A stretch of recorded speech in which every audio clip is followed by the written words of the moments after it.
Assalamualaikum warahmatullahi wabarakatuh. Salam Om Swastiastu, Namo Buddhaya, Salam Kebajikan Rahayu. Selamat malam semuanya. Pada malam hari yang cerah ini, kami dari tim video opini kelompok Mandalika atau kelompok 13 akan menyampaikan pendapat-pendapat atau opini-opini kami mengenai lingkungan hidup. Nah, ada 10 topik terkait lingkungan hidup yang akan kami bahas. Dimulai dari topik pertama, yaitu pengertian lingkungan hidup yang akan dibahas oleh teman saya, Syauki dan Lupnaya. Kepada pembicara, saya persilahkan.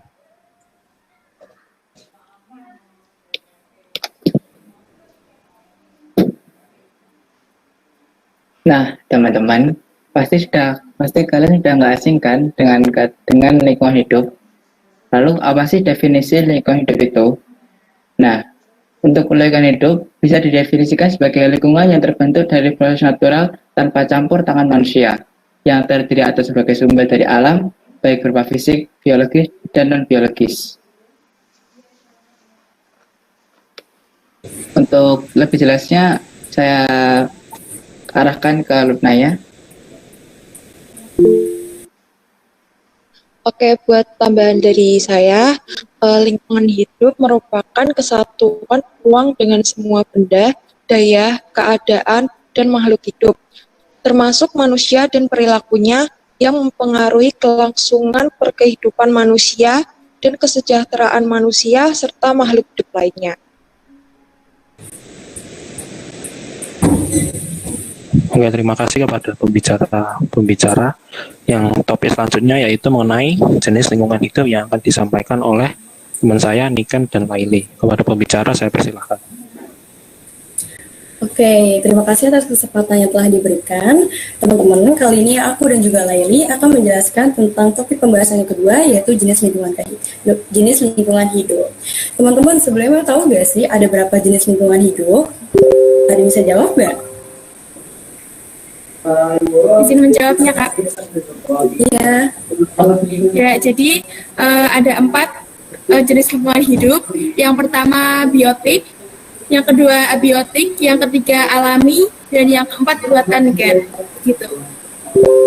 Oke, terima kasih ya. Betul banget nih teman-teman. Jadi yang pertama itu ada biotik. Aku mau jelasin tentang biotik dulu ya.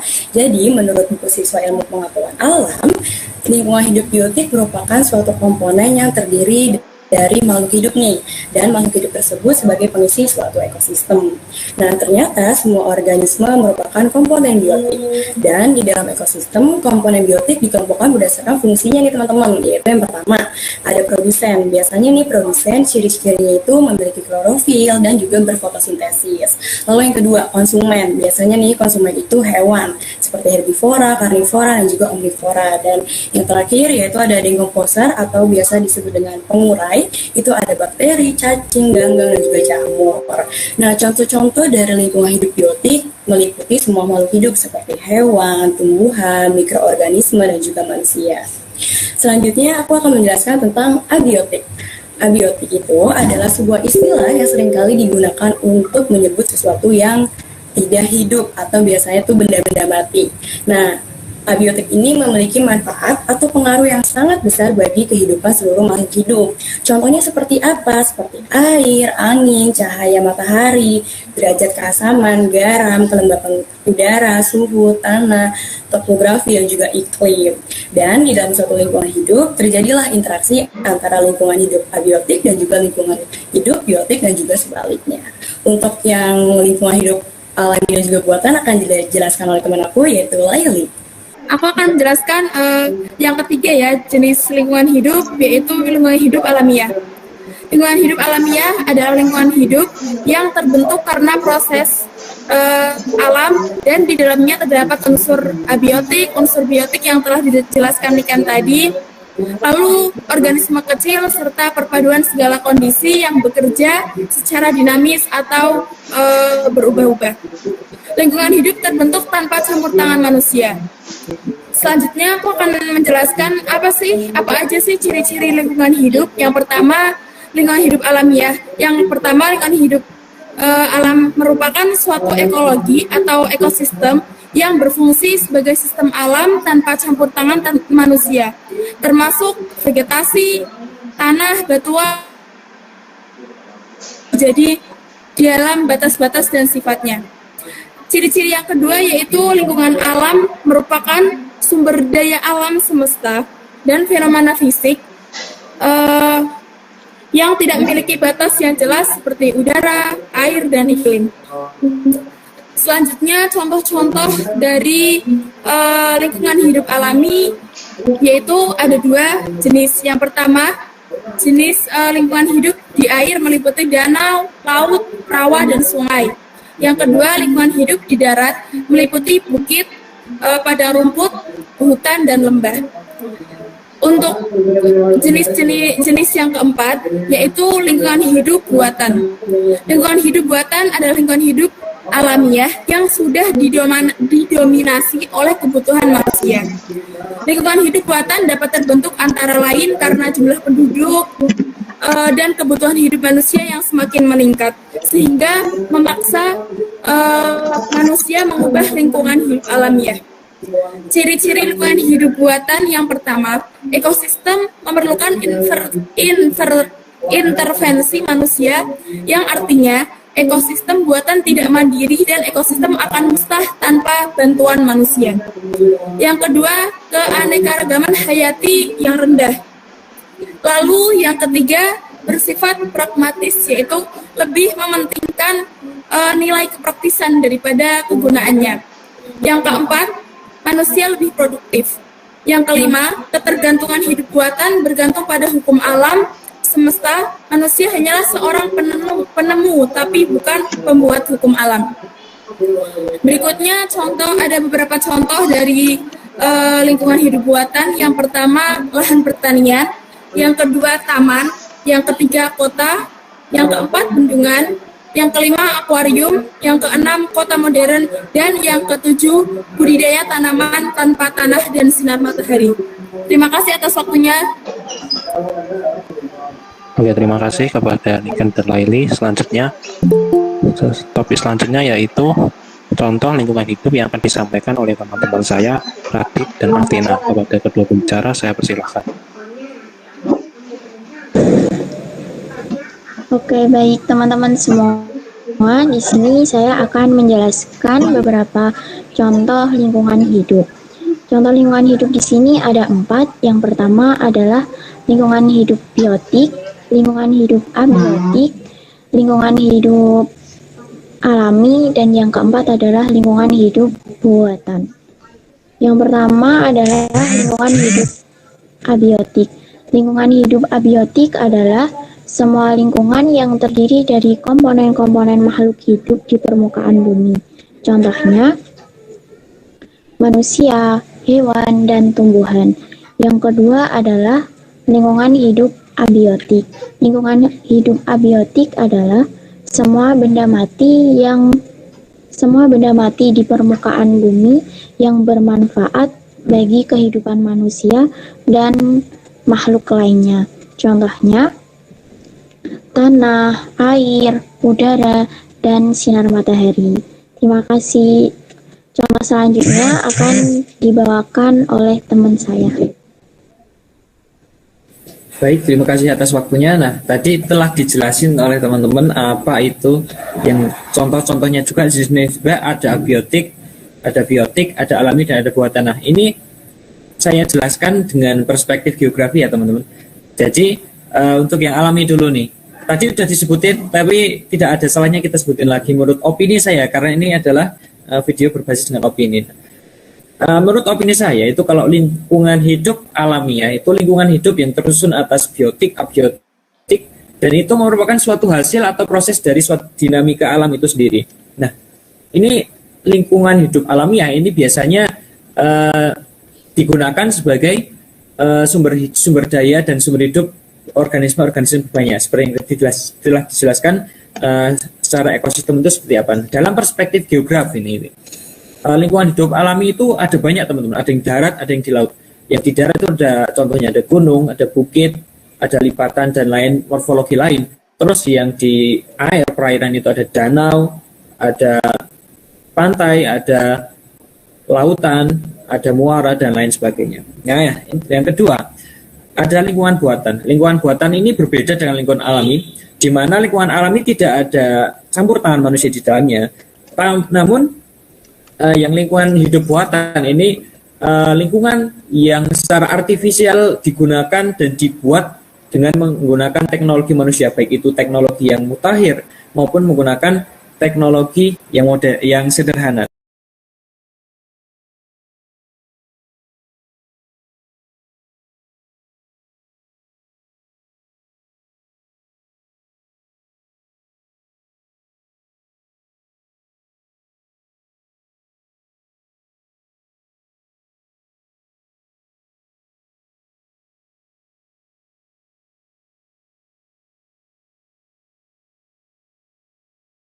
adalah tumbuhan-tumbuhan akan mati dan bumi ini akan gersang.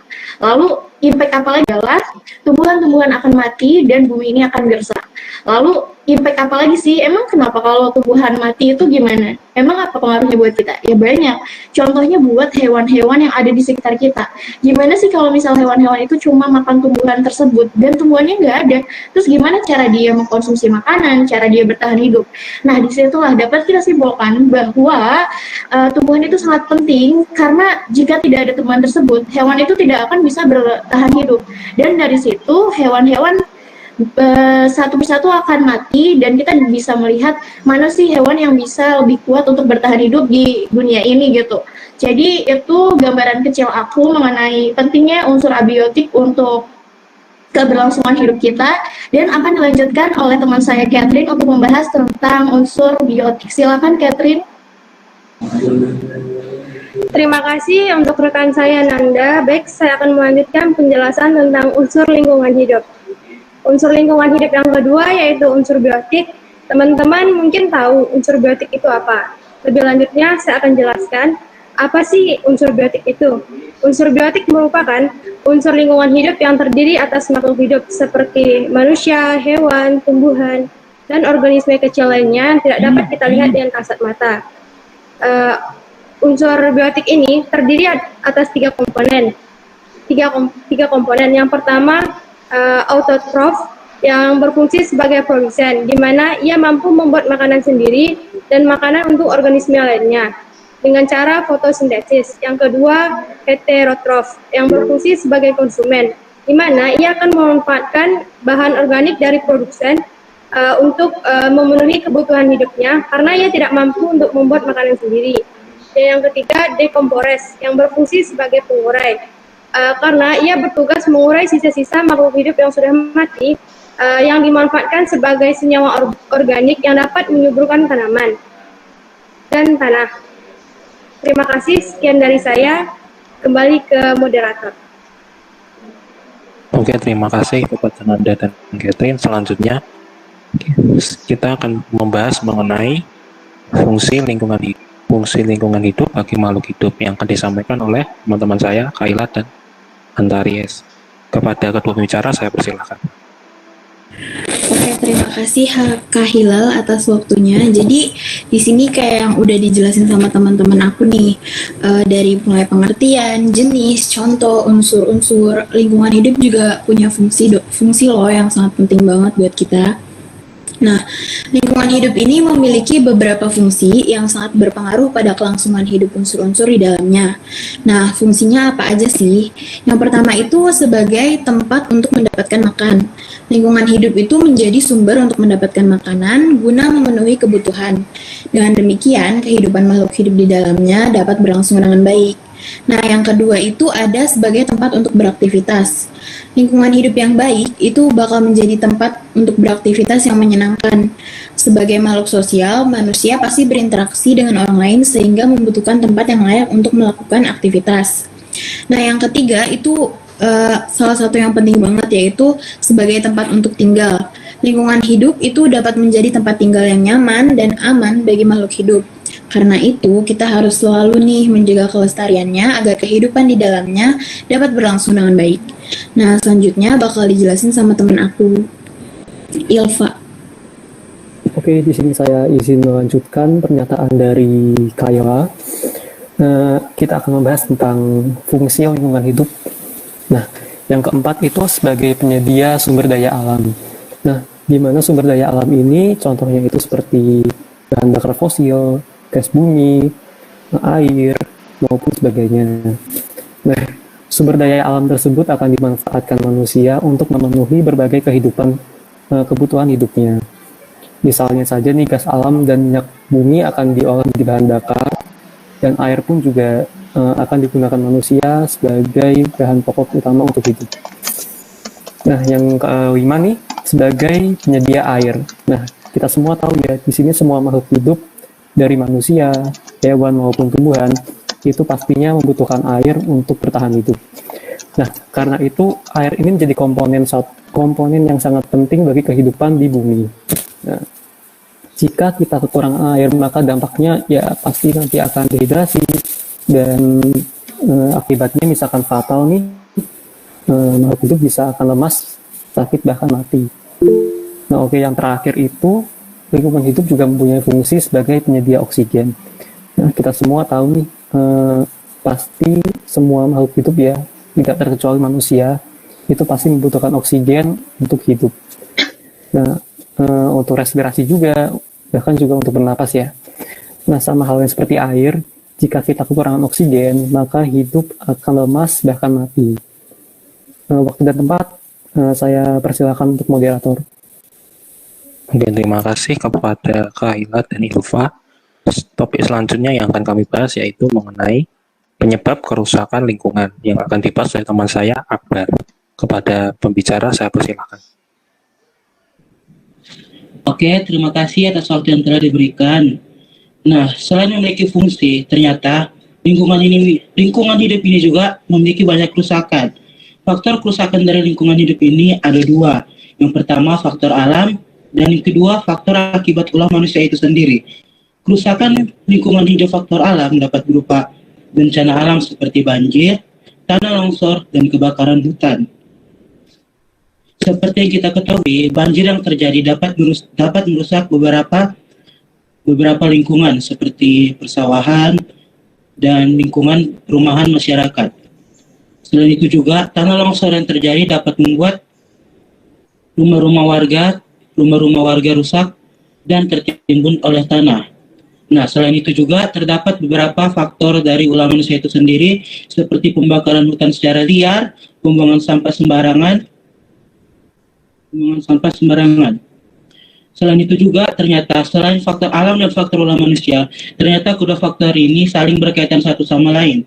Karena terkadang ada ulah manusia yang dapat menyebabkan terjadinya kerusakan lingkungan hidup, seperti membuang sampah sembarangan dapat menyebabkan banjir, dan penebangan hutan secara liar dapat menyebabkan hutan gundul, dan juga pembakaran sampah dapat membuat polusi udara yang banyak dan juga bisa menimbulkan kebakaran hutan yang terjadi. Sekian dari saya, kembali ke moderator. Oke, terima kasih Akbar. Selanjutnya, kami akan membahas mengenai cara menjaga dan melestarikan lingkungan hidup yang akan disampaikan oleh saya sendiri, Hilal, dan teman saya, Elisa. Oke, mulai dari saya terlebih dahulu. Jadi, teman-teman, cara untuk menjaga lingkungan hidup dapat dimulai dari tingkat atas atau tingkat pemerintahan. Yang pertama yaitu dengan membuat kebijakan-kebijakan yang pro atau peduli terhadap lingkungan hidup. Sebagai contoh, kita dapat menerapkan program emisi zero carbon atau net zero ya teman-teman. Atau dapat juga dengan menggalakkan pengembangan energi ramah lingkungan seperti tenaga surya, tenaga biogas ataupun tenaga air. Tentunya kita dapat membuat peraturan juga untuk menjaga pohon atau hutan seperti dengan menghukum pemburu liar dan mencegah perusahaan-perusahaan yang akan menebang dan menghabisi hutan, karena hutan itu penting buat lingkungan kita, teman-teman. Oke, sekian dari saya, akan dilanjutkan oleh teman saya, Elisa. Oke, saya akan melanjutkan pembahasannya. Cara mengatasinya selanjutnya itu dengan menggunakan produk daur ulang. Salah satu bentuk strategis pengelolaan sampah padat yang terdiri atas kegiatan pemilahan, pengumpulan, pemrosesan, pendistribusian, dan juga pembuatan produk atau material yang bekas pakai, serta komponen utama di dalam manajemen sampah modern, dan bagian ketiga pada proses hierarki sampah 4R. Nah, selanjutnya itu dengan cara tidak membakar sampah. Membakar sampah dapat melepaskan gas-gas yang menyebabkan kerusakan ozon, mengatur jumlah atau porsi sinar ultraviolet yang masuk ke permukaan bumi. Yang selanjutnya, tidak membuang sampah di sungai. Membuang sampah di sungai dapat mengakibatkan aliran air yang dapat di sungai menjadi terhambat dan menjadi tercemar. Oke, terima kasih. Oke, terima kasih Elisa. Topik selanjutnya yang akan kami bahas yaitu alasan kita harus menjaga dan melestarikan lingkungan sekitar kita, yang akan disampaikan oleh teman saya Cynthia dan Yeni. Kepada kedua pembicara saya persilakan. Oke, terima kasih buat Hilal dan Elisa. Kali ini aku akan membahas materi selanjutnya, yaitu mengapa kita harus menjaga dan melestarikan lingkungan di sekitar kita. Emang penting ya menjaga dan melestarikan lingkungan itu? Tentu saja sangat penting ya teman-teman. Menjaga dan melestarikan lingkungan merupakan sikap dan tindakan yang selalu berupaya mencegah kerusakan pada lingkungan alam di sekitarnya, serta mengembangkan upaya-upaya untuk memperbaiki kerusakan alam di sekitarnya, serta mengembangkan dan menjaga kebersihan lingkungan, sebab menjaga kebersihan lingkungan sangatlah berguna untuk kita semua dan dapat menciptakan kehidupan yang aman, bersih, sejuk, dan sehat. Pelestarian lingkungan juga sangat penting dalam menyelamatkan dan membantu hewan dan tanaman, karena itu semua bergantung satu sama lain untuk bertahan hidup. Pohon mengubah karbon dioksida yang dihasilkan menjadi oksigen, sehingga membantu kita untuk bernafas. Lingkungan yang kita tinggali, yaitu bumi, harus dijaga kelestariannya. Hal ini merupakan kewajiban semua manusia yang tinggal di bumi. Sebab dari lingkungan yang kita tinggali, kita bisa memenuhi segala kebutuhan sehari-hari. Jika manusia hanya memanfaatkannya tanpa melestarikan, maka lingkungan bisa menjadi rusak. Dampak dari kerusakan lingkungan tersebut nantinya akan dirasakan oleh manusia sendiri, bahkan juga makhluk hidup lainnya. Nah, apakah teman-teman telah turut aktif mengusahakan pelestarian lingkungan di sekitar? Oke. Di sini aku juga bakal menyebutkan nih beberapa manfaat menjaga kelestarian lingkungan, di antaranya. Yang pertama adalah terhindar dari penyakit yang disebabkan lingkungan yang tidak sehat. Yang kedua adalah lingkungan menjadi lebih sejuk. Yang ketiga adalah bebas dari polusi udara. Yang keempat adalah air menjadi lebih bersih dan aman untuk diminum. Dan yang terakhir adalah lebih tenang dalam menjalankan aktivitas sehari-hari. Selanjutnya kita dilanjutkan sama teman saya adalah Heni, silahkan.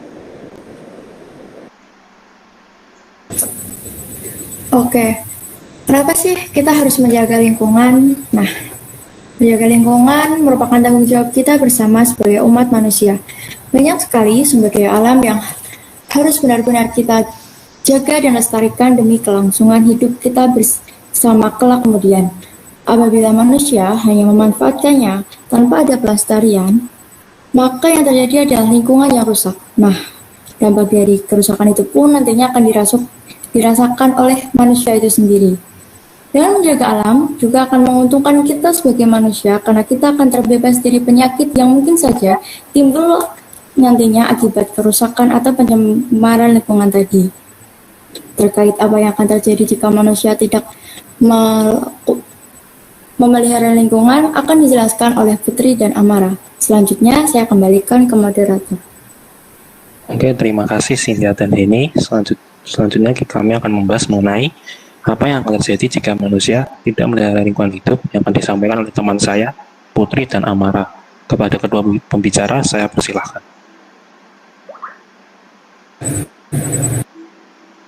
Baik, terima kasih moderator atas waktunya.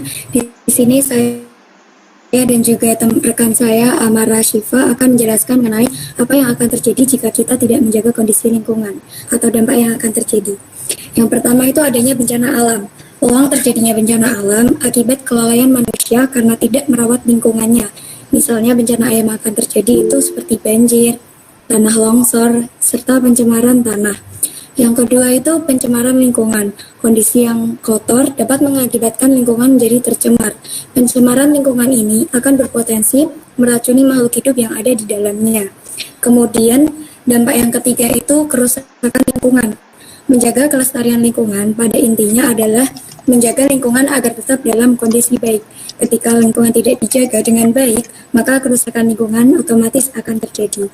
Baik, penjelasan selanjutnya akan dijelaskan oleh rekan saya, Amara Syifa. Terima kasih.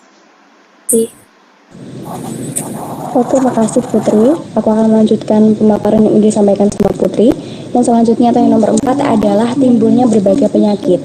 Teman-teman, kita semua tahu bahwa lingkungan yang kotor dapat memicu adanya sarang kuman dan juga virus yang nantinya juga dapat menimbulkan penyakit bagi manusia maupun makhluk hidup lainnya. Dan yang terakhir adalah persediaan sumber daya alam yang semakin berkurang. Nah, kita semua juga tahu ya bahwa kebiasaan kita sehari-hari itu terkadang terjadi tanpa kita sadari. Nah, misalnya adanya air yang sekarang ini persediaannya semakin langka karena adanya ulah manusia yang seringkali menebang pohon secara liar di hutan. Hal ini terjadi karena manusia tidak tahu bahwa sebenarnya hutan itu sebagai penyimpan cadangan air tanah. Nah, satu hal yang perlu kita sadari bahwa sebenarnya lingkungan hidup itu bukan hanya tempat untuk kita tinggal, tapi juga tempat kita memenuhi kebutuhan hidup kita. Bukan hanya untuk makan dan juga minum, tapi juga untuk memenuhi kebutuhan hidup kita yang lainnya. Jadi akan ada banyak sekali akibat jika kita tidak dapat merawat lingkungan kita dengan baik. Akibatnya tersebut bukan hanya dirasakan oleh manusia, tetapi juga makhluk hidup yang lainnya, baik hewan dan juga tumbuhan. Sekian dari aku sama Putri, kembali ke moderator. Oke, terima kasih Putri dan Amara. Topik terakhir yang akan kami bahas yaitu mengenai kewajiban manusia terhadap lingkungan hidup yang akan disampaikan oleh teman saya, Sharon. Kepada pembicara, saya persilahkan. Oke, terima kasih untuk Hilal dan teman-teman semuanya yang sudah menjelaskan tentang lingkungan hidup. Nah, apa sih hal yang nggak kalah penting nih agar tidak terjadinya pencemaran, tidak perlunya kita merasakan akibat-akibat dari pencemaran tersebut, dan apa sih yang bisa membuat kita tuh menjaga lingkungan hidup kita? Yang pertama harus ada kesadaran dalam diri kita tentang kewajiban kita terhadap lingkungan hidup kita. Harus ada kesadaran untuk menjaga, tidak merusak, dan melestarikan lingkungan hidup kita. Nah, apa saja sih kewajiban kita untuk menjaga lingkungan hidup kita? Yang pertama itu dengan hal yang paling mudah dan memang sering dianggap remeh oleh orang-orang, yaitu membuang sampah pada tempatnya. Hal yang benar-benar gampang untuk dilakukan, tapi seringkali kita itu menganggap membuang sampah pada tempatnya itu adalah hal yang bukan suatu kepentingan gitu loh. Masih sering untuk membuang sampah sembarangan, padahal sampah-sampah yang menimbun itu akan menghasilkan zat-zat yang memang tidak baik untuk lingkungan.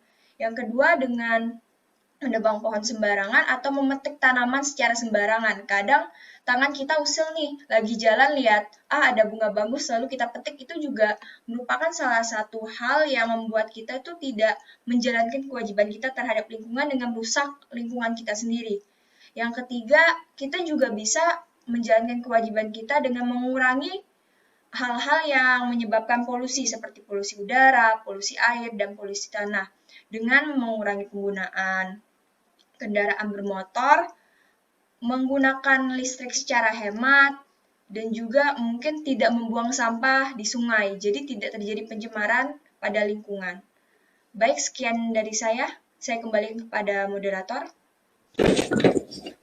Oke, terima kasih Sharon. Nah, bahasan kami pada kesempatan ini telah selesai, teman-teman.